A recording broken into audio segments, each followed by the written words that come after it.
Ah, there you are. Greetings, especially to you, my friend. Welcome again to the Waterhole, the Watergat. I am Peter Warren, and we're going to spend some golden quality time together again around His Word. Today, we're doing part 10 of Christians living today, living as a child of God. Holy Spirit led part 2. Please remember these messages are also aimed at those who are new believers and even non-believers. The messages contain repetition of the beautiful truths of that old story of God's great love for us. So enjoy. Before we get into today's topic, let's just start in a word of prayer. Father, we desperately need you. We thank you, Holy Spirit. It is part of your ministry to make the word real to us, to open the word to us, to give us understanding. We invite you to come and do that. Father, thank you so much for your love, for Jesus, for the Holy Spirit. Thank you for what you're doing in our lives and what you're still going to do. We honor you today. We bless you. We worship you with this message. Come and make it yours, Lord. In Jesus' name we ask. Amen. Amen. So, Christian living today, part 10. There are 12 parts in this long series. This one, being led by the Holy Spirit, part 2. By way of a recap, in these perilous times of sanctions, government failure, and just full-on evil, we have to have our eyes fixed on Almighty God. Trust in Him to lead us day by day. And now we know He does this through His Word and through the leading of the Holy Spirit, who is our guide and our helper. John 14, verse 16. Then I will ask the Father, this is Jesus speaking, to send you the Holy Spirit, who will help you and always be with you. The Spirit will show you what is true. The people of this world cannot accept the Spirit because they don't see or know Him. But you know the Spirit, who is with you and will keep on living in you. So while Jesus was still on earth, He did all of these things for His disciples. But now that He has ascended to the right hand of the Father, He has sent the Holy Spirit, another helper, just like Him, to continue His work. The Holy Spirit is not a force or an it or some magical whatever. It's not a feeling. He is a person, a friend. How many times do we hear people speak of the Holy Spirit and say, oh, it was all over me this morning? No, He's not an it. The same way you are not an it. You have a name. He is a personal friend, a divine friend, a helping friend, a hugely powerful friend, and a very practical friend. He is the Spirit of truth, and He reveals everything to us that we need to know about God and what was revealed to us by the Son. The Holy Spirit helps us lay hold of what Jesus did for you at Calvary. And one of His ministries is to reveal the Word. He is the Spirit of revelation. He reveals Jesus. He reveals, he opens the Bible truth, the Word. Jesus is the Word. And he makes the presence of Jesus Christ in all his ministry facets real to us. Jesus the healer, Jesus the Savior, Jesus the deliverer, and so on. It's the Holy Spirit who does that. So he is your primary, most powerful, most necessary relationship every day. The writer B.B. Warfield put it this way: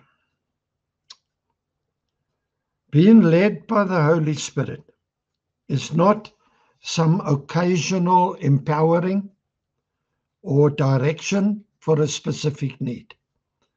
It is something continuous, affecting all our activities in every area of our lives, throughout every moment of our lives. 24/7, 365. The Holy Spirit to keep you alive. Today I want to talk about friendship, fellowship with the Holy Spirit. A couple of fellows on the same ship, going to the same destination. 2 Corinthians 13 at verse 14 in the ESV. The grace of the Lord Jesus Christ and the love of God and the fellowship of the Holy Spirit be with you all. The grace from Jesus, the love from Father God, and the fellowship of the Holy Spirit. The love of God is the fountain of everything. The grace of the Lord Jesus is the channel of everything. And the fellowship, the communion of the Holy Spirit brings us into partnership with the aims and the resources of God. He is the means of everything. The Father, the fountain. The grace of Jesus, the channel. From the fountain through the channel by the working of the Holy Spirit. That's it. Fellowship with the Holy Spirit means living closely with him in a type of friendship. This friendship is the key to effective, true Christian living, to evangelizing, to resisting sin, to operating in the signs and wonders of God, to experiencing his presence, to receiving and giving revelation from the Word of God. It's the key. This relationship with the Holy Spirit. How do I become his friend? Where does it start? Well, it starts with you saying, I want that.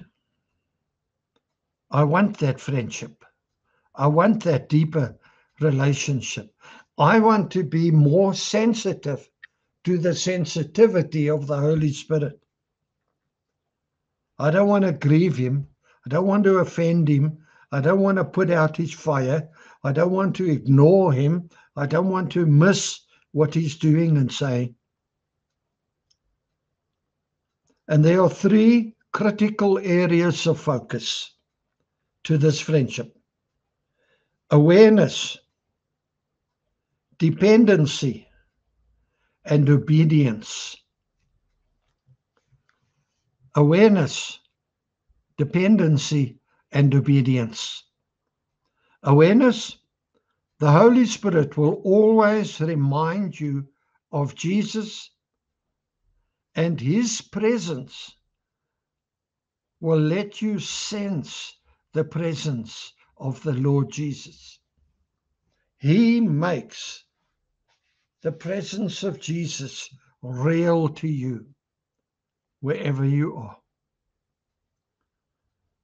Your relationship with the Holy Spirit is your main relationship for living every day. Yes, your primary relationship is with God. Yes, God the Father in heaven, Jesus the Son at the right hand of the Father. But the Holy Spirit, the third person of the Trinity, here now. He is God here now. Awesome. You need to cultivate, it's on you, to cultivate a deeper awareness of His presence, a deeper sensitivity to the sensitivity of the Holy Spirit. He loves you, and He is always with you. He is with you when you're happy. He is with you when you're sad. He is with you when you're in trouble. And He's with you when you're mad.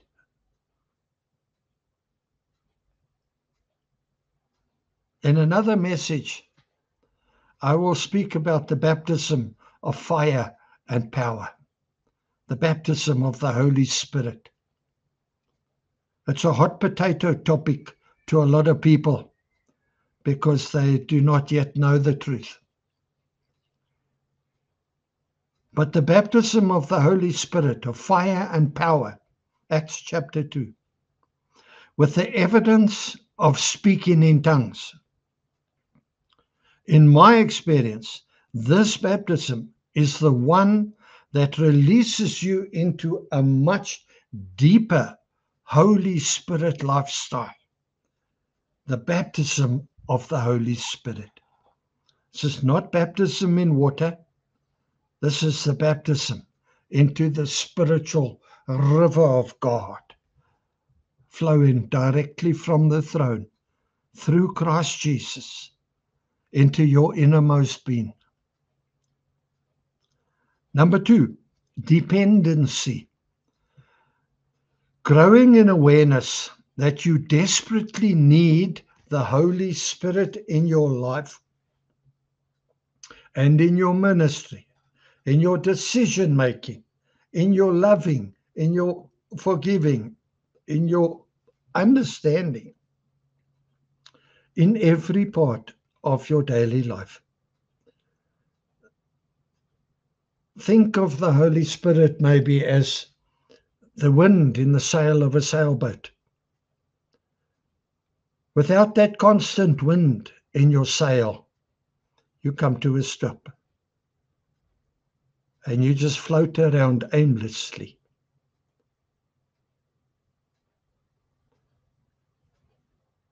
Dependency on the Holy Spirit. He will teach you to choose your battles.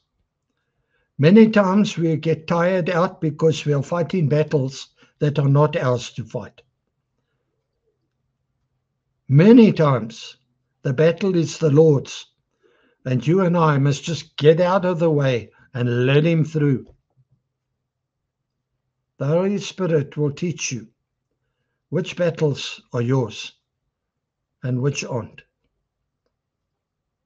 Dependency on the Holy Spirit. Pray more and more. It grieves me to say that in my own life, there are some days that go by where I don't even say a word to the Holy Spirit. How can I be so thick? It's like driving from here to a far away in the motor car with the Holy Spirit as your passenger. And for the entire trip, you don't say a word to Him. Every day that you do not pray, you are saying to God, God, thank you, but I don't need you today. I can swing this by myself. I can do this in my own strength. Come on. If prayer was good enough for Jesus, it's good enough for me. Dependency on the Holy Spirit will enable you. He will fill you with Holy Ghost fire and boldness, that you will not be ashamed of the gospel. The Holy Spirit wants to reveal Christ to the world through you, in you, around you, with you.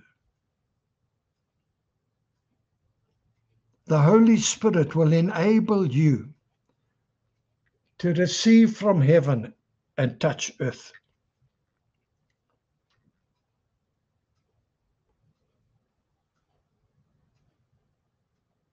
Dependency on the Holy Spirit will open the Bible to you, that it's not just a book. It's the living Word of God. It will challenge you. He will reveal the Word to you. The Word must not just bless you. You need to stay on your growing edge every day. You do not force your opinions onto Scripture and try to bend Scripture to fit what you believe. No. Scripture will change you so you fit the truth. Number 3, obedience.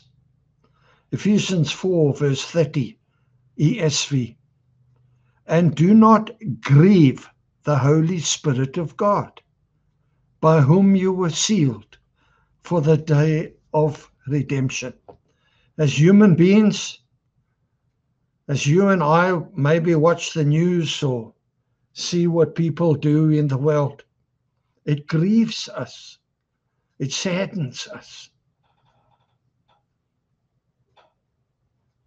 Now the Holy Spirit is a person. He too can be grieved, and we grieve him.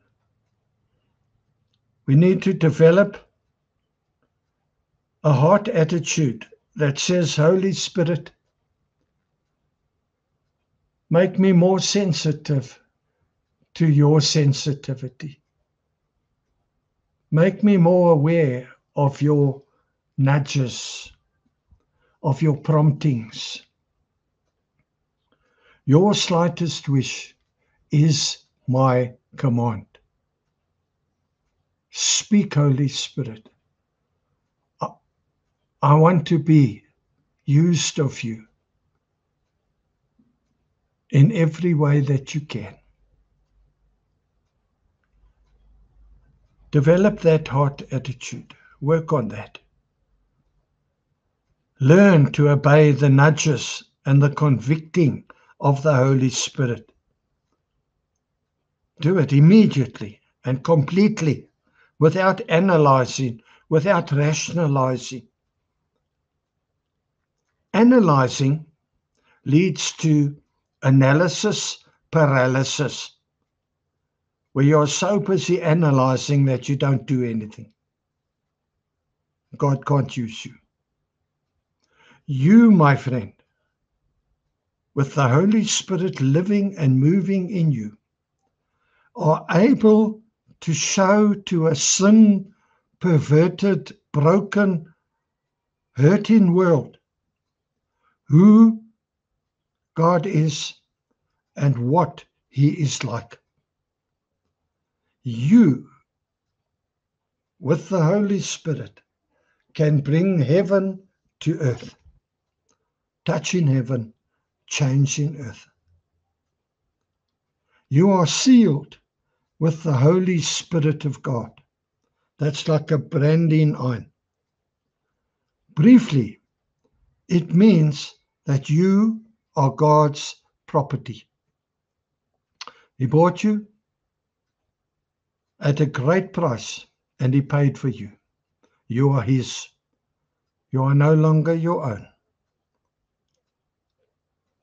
But what a great security in knowing that You are God's property. He is responsible for you, to care for you, look after you, polish you up when you get cloudy. The Holy Spirit gives you the power to properly represent God in your life. The real God, the true God, not some religious, vicious man up in the sky with a whip, not some ATM, just take from him. No. The Holy Spirit is all about God because He is God.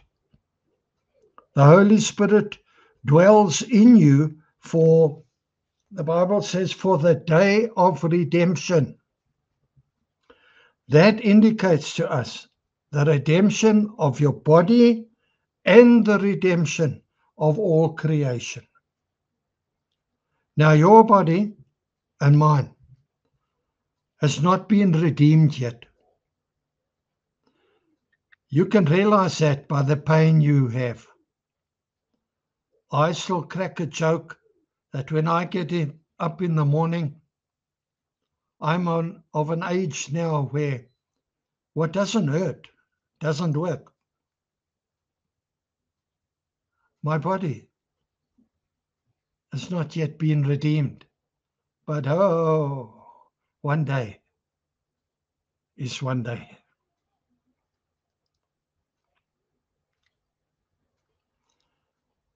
And you feel not only physical pain, but pain in your soul when you've done something wrong.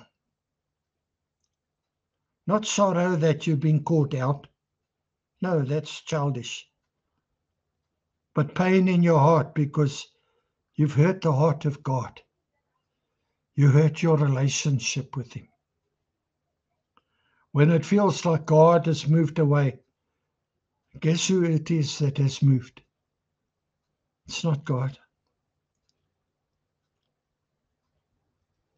Romans 8 also speaks of the redemption of our body in verse 23, which will take place when the Lord comes to take us up, catch us up, to be with Him. Philippians 3, verse 20.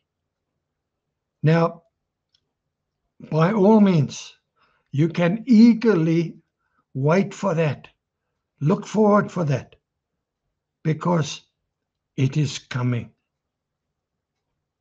Surely it will happen.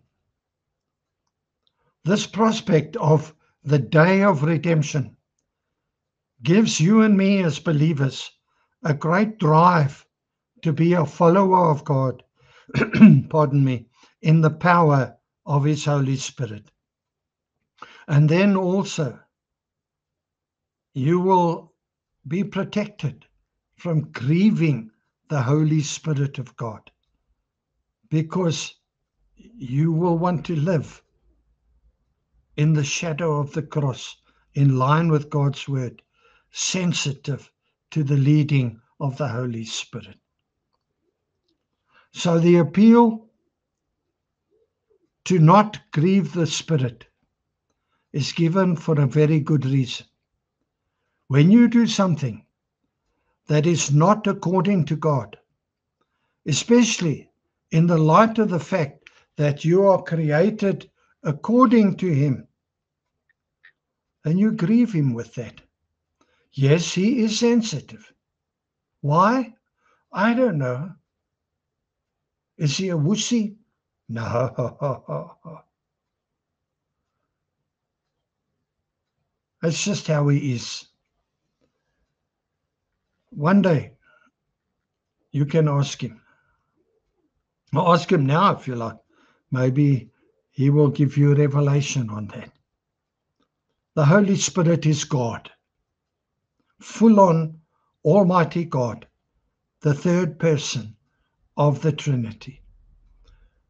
The fact that you can grieve Him proves that He is a person and not just a power or an influence or an electric current or an it.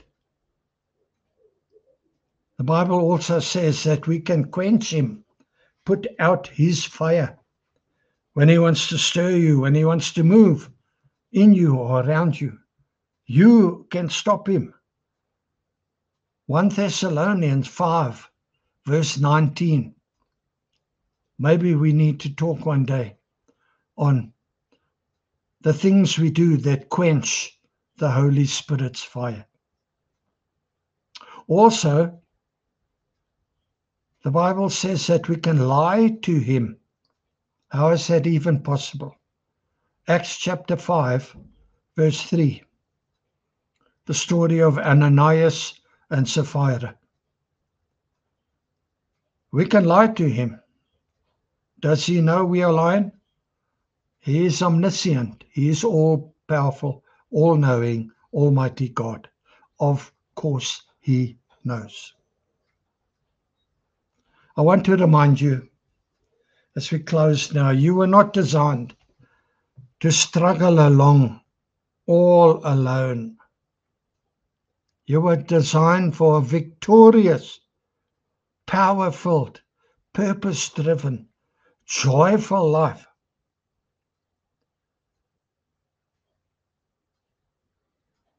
In close fellowship with the Holy Spirit.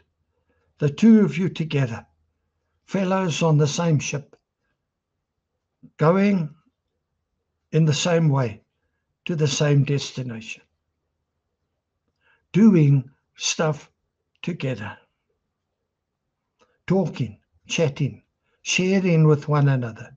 Come on, see the picture of fellowship with the Holy Spirit.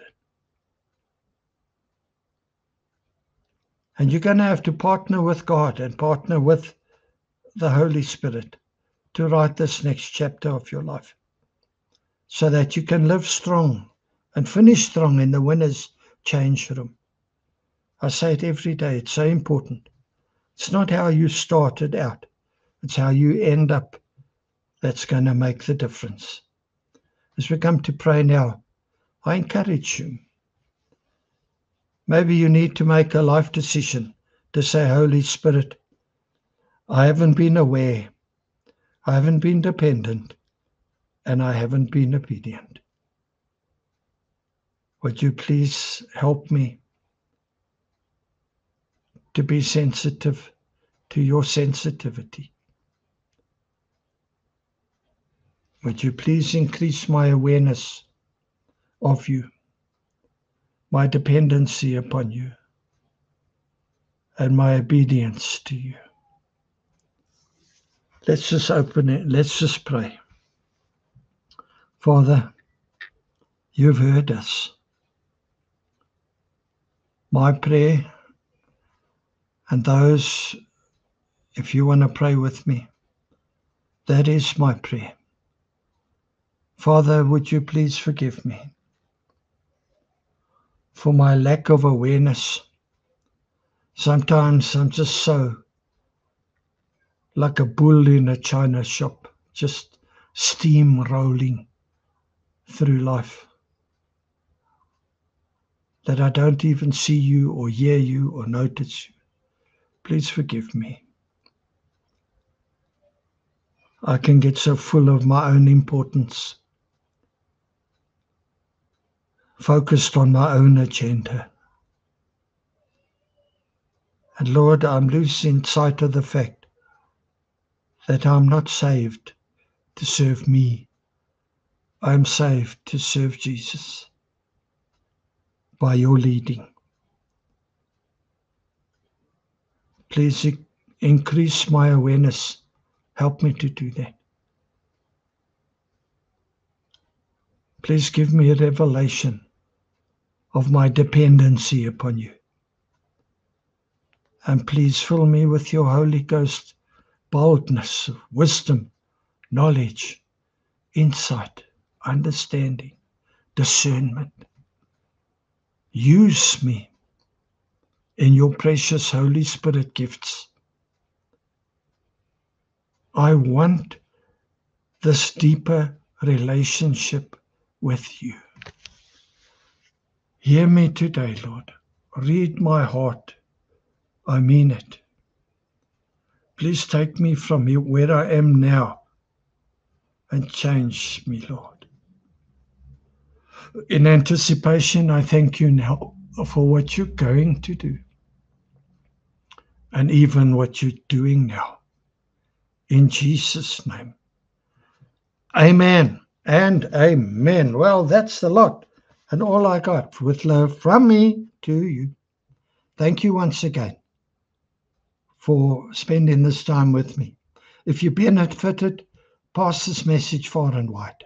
Subscribe if you haven't. Until we meet again at the waterhole. Shalom, my friend. I pray that you have a deeper relationship with your helper, your God, the Holy Spirit. I love you, my friend. Shalom.